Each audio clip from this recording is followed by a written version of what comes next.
Attention Coco, on est trop lent, je chante et c'est à toi.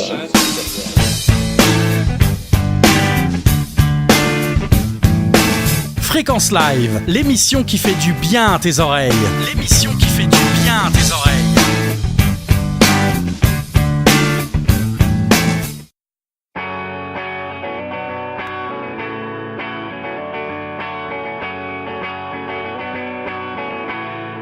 Bonjour à tous, donc nous sommes sur Fréquence Live 97.9 FM et nous sommes en présence du groupe Wikoskila. Bonjour messieurs. Salut.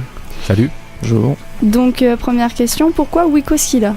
Alors Wikoskila c'est un bar où on s'est rencontrés qui est un peu, tu sais, ça existe les bars un peu cachés, privés dans Paris qui n'ont aucun pignon sur rue, qui sont sur aucun réseau, voilà, c'est juste vraiment le bouche à oreille et nous on s'est rencontrés là-bas, c'est un truc un peu un genre de tripot où tout le monde se mélange, il y a un peu de tout et c'est pas forcément hyper propre, mais bon voilà, c'est le genre de trucs où on passe de bonnes soirées et on s'est rencontrés là-bas, donc c'est Wikoskila.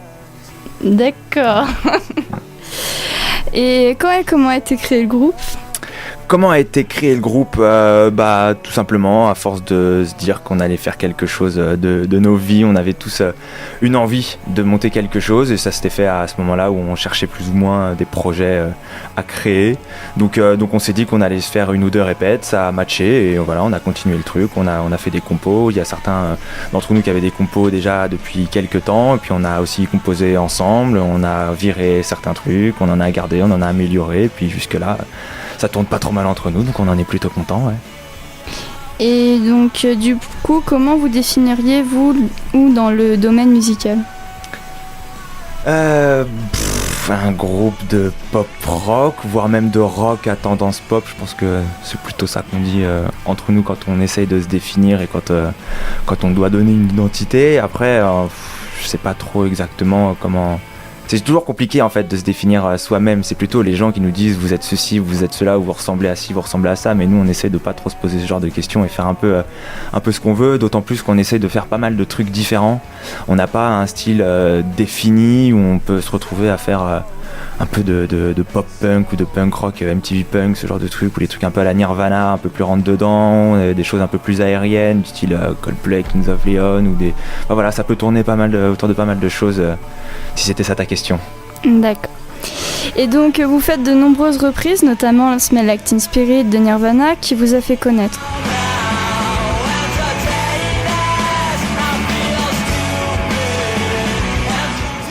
Pourquoi faire ces reprises et notamment celle-ci ? Alors, les reprises, faut savoir qu'on n'aime pas forcément en faire. Enfin, c'est pas qu'on n'aime pas, on aime bien en jouer, mais c'est surtout en fait pour tourner les bars, puisque nous on est un petit groupe et là où on joue principalement et le plus, c'est dans les bars. Parce que c'est les premiers vecteurs de musique live pour les petits groupes et c'est très bien comme ça. Et souvent ils nous demandent de jouer à un temps défini qui est trop long par rapport à ce qu'on a en compo. Donc on s'est dit qu'on allait faire des reprises pour pouvoir combler plutôt que de faire de la compo un peu à la chaîne et bêtement de manière industrielle. Donc on a fait des reprises et en fait on en est arrivé à un moment à sortir une reprise de Nirvana qui était hyper perso et on s'est dit qu'on allait, vu que c'était le premier titre qu'on n'avait encore jamais rien sorti, bouffer du studio pour apprendre, pour faire les premières erreurs, pour voir justement dans quelle direction on voulait aller, prendre des automatismes. Donc on s'est dit qu'on allait faire une reprise et comme celle-là elle était... assez personnelle, qu'on la reprenait vraiment à notre sauce, qu'elle n'était pas crûment jouée comme eux le faisaient. Du coup, on s'est dit qu'on allait la sortir parce qu'on l'aime bien, elle définit à peu de choses près l'identité du groupe. Donc voilà, donc les reprises, on en fait quand on nous en demande, mais sinon, on fait principalement, nous, de la compo. Voilà. Et donc c'est là où on voit véritablement votre style de musique. C'est assez... alors c'est pas avec ce titre-là qu'on sait complètement de quoi il en retourne avec Wikoskila, mais on pensait que c'était assez...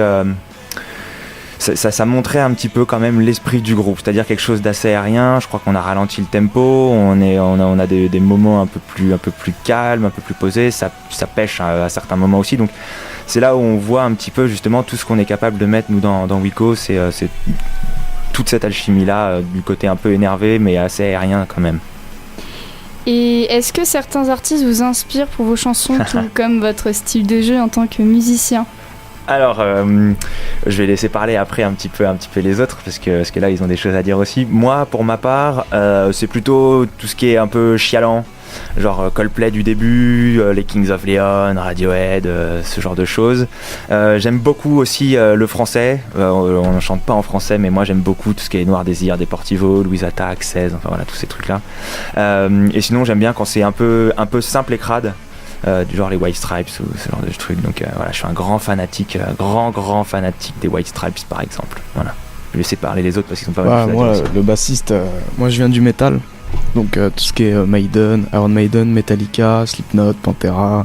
Ouais, c'est un mélange très bizarre avec le guitariste, mais ça colle très bien aussi avec le jeu du batteur. On s'y retrouve, ouais. On s'y retrouve totalement, on s'adapte. Ça fait travailler d'autres choses. Et au final, moi je pense que ça fait un très très bon mélange et un très bonne musique. Et toi, Julien ? Moi, ce sera plutôt le côté jazz, donc tout ce qui est rythme chaloupé, voilà, un peu plus groovy que les deux autres qui sont plus rentre dedans, donc plus rock. Mais voilà, effectivement, travailler avec eux, ça m'a permis d'être plus carré, plus droit et d'apporter une petite touche, voilà, un peu sonorité de jazz plutôt. Ouais.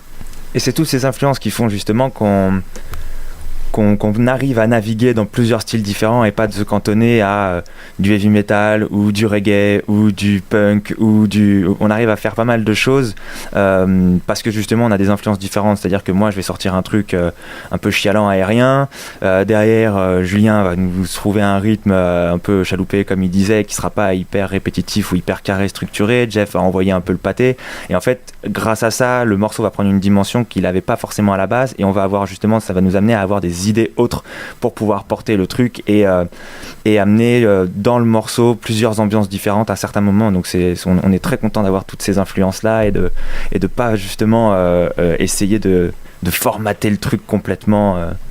C'est une bonne chose pour nous, je pense.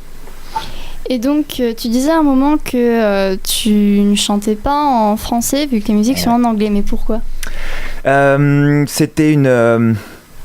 Je sais pas exactement pourquoi, mais je sais que à la base tout le monde n'aime pas forcément ce qui se fait en français. Moi le premier. Voilà, en fait c'est dans les membres du groupe qui était un peu réticent par rapport à ça, parce que c'est vrai que quand on a tendance à écouter du français, on a tendance tout de suite à cataloguer soit la variétoche, soit la pop énergie, et forcément dans ces deux trucs là, dans ces deux catégories, il n'y a pas forcément que de la qualité.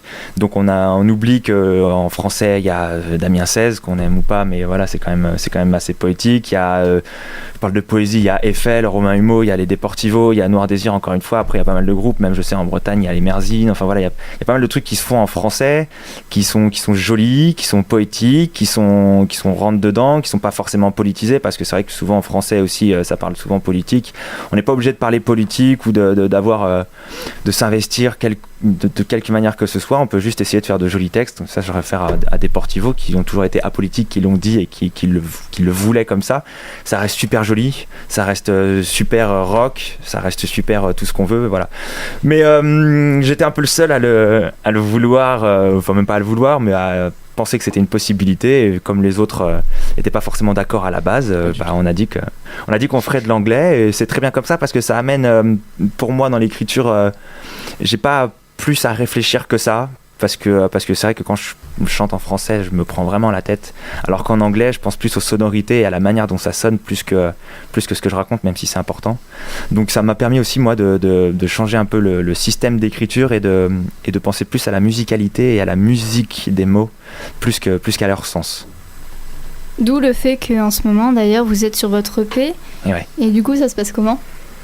Ça se passe que c'est fini. Maintenant, il n'y a plus qu'à attendre que... En fait, on attend là les CD, parce qu'on l'a pressé physiquement pour pouvoir le vendre, vu qu'on fait quelques concerts. Donc, on va le vendre un peu à la sortie de tous nos concerts. On a mis un peu de temps à le faire, parce qu'évidemment, encore une fois, on est un petit groupe, ça coûte des ronds, tout ça. Et on a essayé de le faire correctement. On l'a fait avec des gens, en plus, avec qui on avait vraiment envie de travailler, que ce soit les gens ou les lieux. Donc, on a bossé dans des jolis studios à Paris, notamment le studio de la Seine, qui est un des plus gros studios à Paris. Et moi, j'ai réalisé un peu un rêve de gauche. Je parlais de Deportivo tout à l'heure. le technicien, réalisateur, ingénieur du son, tout ce qu'on veut, qu'on peut le qualifier parce qu'il mérite de tout, qui s'appelle Arnaud Bascugnana, qui a fait les maquettes, le premier album et le 4e album de Deportivo. C'est lui qui a mixé notre EP, donc ça c'est une fierté, une fierté personnelle déjà pour moi, et puis en plus de ça, rien que le nom du bonhomme, c'est un travail fabuleux qu'il a fait, donc on en est plutôt content. On a mis le temps, on a mis le cœur, et on en est plutôt content de ce qu'on a, et je pense qu'on peut en être assez fiers. Et il n'y a plus qu'à attendre la sortie du coup du CD. C'est ça, qu'on sortira logiquement lors d'une date sur Paris, le 3 décembre. Donc il n'y a plus qu'à attendre quelques jours maintenant, là ça arrive, ça approche. Et donc du coup en attendant cette sortie, donc vous avez publié une chanson, une autre qui est sur votre site. D'ailleurs je vous invite à aller voir le site de Wicos Kaila. Mais autrement vous pouvez retrouver sur YouTube ou Facebook sur leur page une chanson en particulier de leur EP qui est Stuck on You.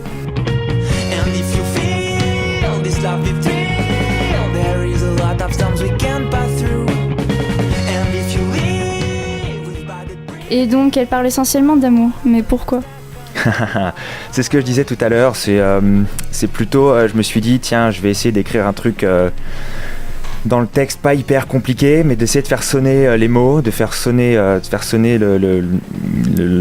l'instrument le plus dur à faire sonner, la voix, enfin, j'essaye en tout cas, c'est sans prétention, mais voilà, je me suis dit que j'allais plutôt me concentrer sur la musicalité, et donc le thème le plus simple selon moi à aborder, c'est l'amour, c'est vraiment on tombe amoureux toutes les 5 minutes. C'est un grand sentimental. Ouais, voilà.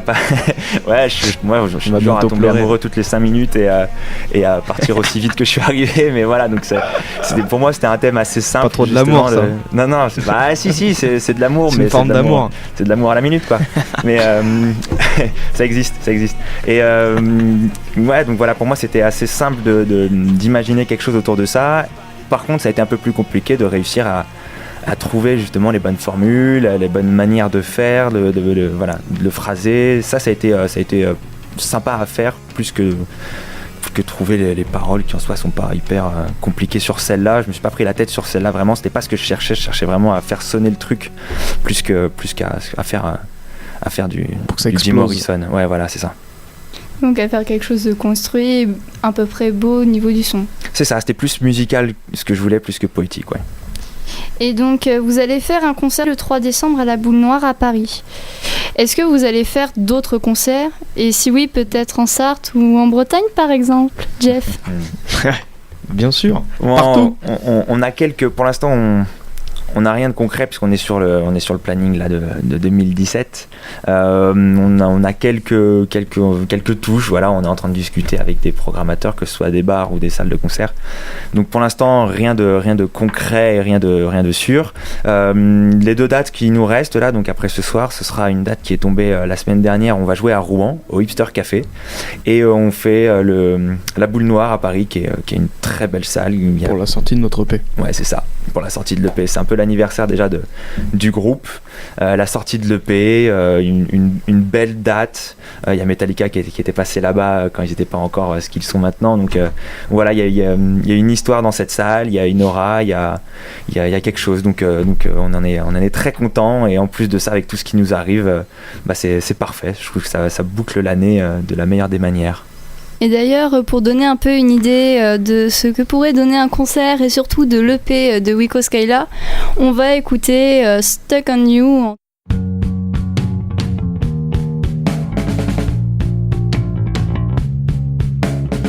I got this feeling I'm stuck on you. Don't need to get high, don't need to get through. See you smile, a fingertip touch the truth. Oh, I'm stuck on you. You can laugh off the silly smile on my face. I just don't care, your heart's a safe place. You're the one everybody said that would. Oh, I'm stuck on you. And if you feel this love we feel, there is a lot of storms we can't pass through. And if you live with bad breathe, no matter what happens, I'm stuck on you.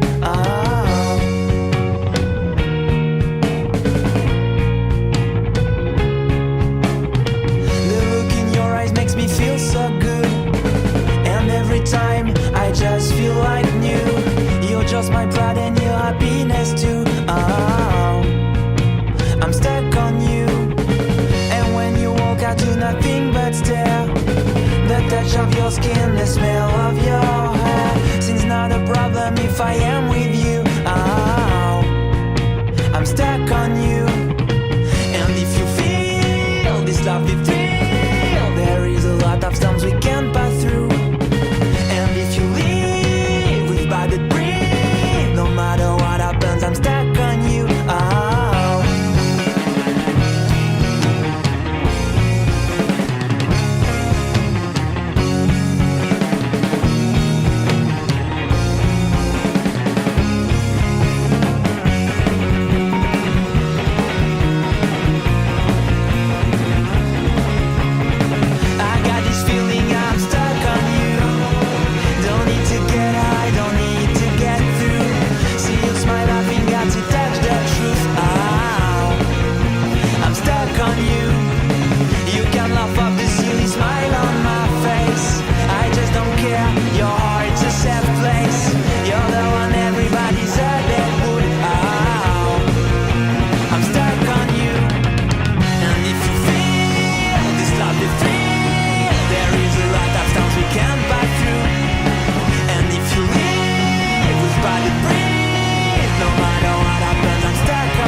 Voilà, donc c'était l'extrait de Stuck on You. Et donc, dernière petite question. Donc, j'ai remarqué qu'il y a de plus en plus de groupes qui produisent eux-mêmes leur album, qui sont indépendants. Comme vous, ou par exemple Inspector Clouseau qu'on a interviewé il y a un mois. Selon vous, est-ce qu'il est préférable d'être indépendant ou fonctionner en partenariat avec une maison d'édition ou un tourneur ? Alors, c'est une question qui est devenue hyper compliquée, j'ai l'impression. Avant, c'était très simple. J'ai un groupe, je me déplace ou j'envoie un CD dans un label, chez un tourneur ou quoi, on écoute, on prend pas. Maintenant, c'est devenu un peu plus compliqué. Faire de l'argent avec la musique, c'est devenu plus compliqué et on va pas se mentir, c'est le nerf de la guerre. Si on veut faire de la musique tous les jours, il faut bien en vivre, donc à un moment il faut bien générer des revenus et c'est devenu assez compliqué, c'est-à-dire qu'il y a un entre-deux qui se fait de moins en moins. C'est soit en fait on n'est pas connu du tout, on génère très peu, soit on génère énormément. Et donc en fait le but, avant d'aller voir tous ces labels et ces tourneurs, c'est vraiment de se créer soi-même sa base pour susciter un intérêt. Donc nous, on a décidé dès le départ qu'on essaierait d'aller voir personne tout de suite et de tout faire nous-mêmes. Le site internet, il est de chez nous. L'EP, il est de chez nous. Le booking, c'est-à-dire trouver des dates, c'est de chez nous. Composer, c'est chez nous. Écrire, on fait tout, absolument tout, nous-mêmes. On s'est acheté un camion de tournée. Donc on a décidé de tout faire par nos propres moyens dans un premier temps. Et après, de voir si jamais il y avait quelque chose qui se passait ou qu'on suscitait un intérêt. Mais l'indépendance, ça permet de faire ce que tu veux. Nous, on est complètement autonome. On choisit nos dates, on choisit quand, comment. Les morceaux qu'on fait, c'est nous qui les choisissons. Si on a envie de faire venir un groupe, on les fait venir. Enfin, voilà, on décide de tout. Alors, c'est sûr que si un jour, il y a quelqu'un qui vient toquer à la porte en disant « Les gars, j'adore ce que vous faites, je vous ai vu, c'est génial », on réfléchira, parce que c'est toujours un coup de pouce, et il y a un moment, tout faire tout seul, c'est fatigant. La promo radio, composer, faire les répètes, aller avec le camion, faire 5 heures de route, jouer 2 heures, remettre le matos, repartir. Tout ça, ça prend beaucoup de temps, ça prend beaucoup d'énergie, donc si un jour on était aidé, on dirait pas non, mais c'est pas au premier venu. Il faut qu'il y ait quelque chose derrière, il faut qu'il y ait une envie, et il faut qu'il nous apporte quelque chose. Sinon, on préfère faire tout ça nous-mêmes. Un peu notre exemple, c'est les Last Train, qui ont mis pas mal d'années à sortir de Mulhouse, Strasbourg, et maintenant ils sont au top. Ils ont fait la première partie de Johnny à Bercy, ils ont fait la première partie de Muse à Nîmes. Là, ils font des tournées un peu à travers le monde. Ils sont allés aux États-Unis, ils sont allés en Asie, donc ça y est, ça a pété pour eux, mais c'est eux qui ont tout fait eux-mêmes. Ils ont monté leur label, maintenant ils sont aidés justement par des structures, donc ils ont un éditeur et un tourneur. C'est un peu notre modèle de développement. Tout faire nous-mêmes, et à partir d'un moment où ça devient soit trop compliqué, soit trop gros pour nous, trouver des gens. Mais pour le moment, l'indépendance, c'est parfait parce qu'on est libre. Et des groupes comme ça, il devrait y en avoir un peu plus, d'ailleurs. Je sais pas s'il devrait y en avoir un peu plus, parce qu'après, il n'y a pas de vérité et chacun a son mode de fonctionnement. Puis il y a des labels, des tourneurs qui font ça très bien. Mais en tout cas, les groupes devraient plus se prendre en main. Ça, c'est une certitude. Il y en a beaucoup qui attendent que ça tombe, mais ça vient jamais en fait. C'est-à-dire qu'il C'est faut. plus l'époque. Ouais, voilà. Il faut se bouger. Donc, que ce soit soi-même ou que ce soit quelqu'un qui le fasse pour nous, il faut qu'il y ait quelque chose qui bouge. Comme les autres le feront pas pour nous parce que on n'a pas de public et on génère pas d'argent. Et ben, on prend nos bouts de ficelle et puis on les assemble et puis à un moment, ça fait une corde et puis on essaye de tirer dessus et tant que ça tire, on y va et puis on verra le jour où ça s'arrête. Mais pour le moment, on en est plutôt content d'être là où on est et puis de faire ce qu'on fait. Donc, pour l'instant, c'est très bien comme ça. Et donc c'est sur ces mots qu'on termine cette interview. Je vous souhaite une agréable journée. Tu es un artiste et tu veux participer à Fréquence Live? Alors envoie un mail sur rédaction@fréquence-ci.org. rédaction@fréquence-ci.org.